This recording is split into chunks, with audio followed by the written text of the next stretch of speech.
Let's start our day with a word of prayer. Dear Heavenly Father, I acknowledge your holy name. Thank you for this another day. Thank you for waking me up. Thank you for your favor. Thank you for the blessings.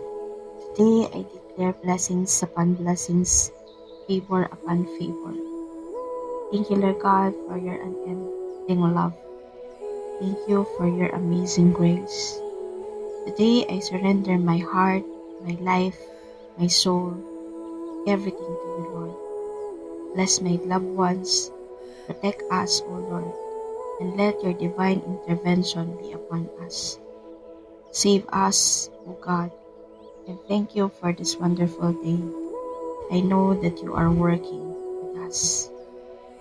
Thank you for your amazing and wonderful things that you have done in our life.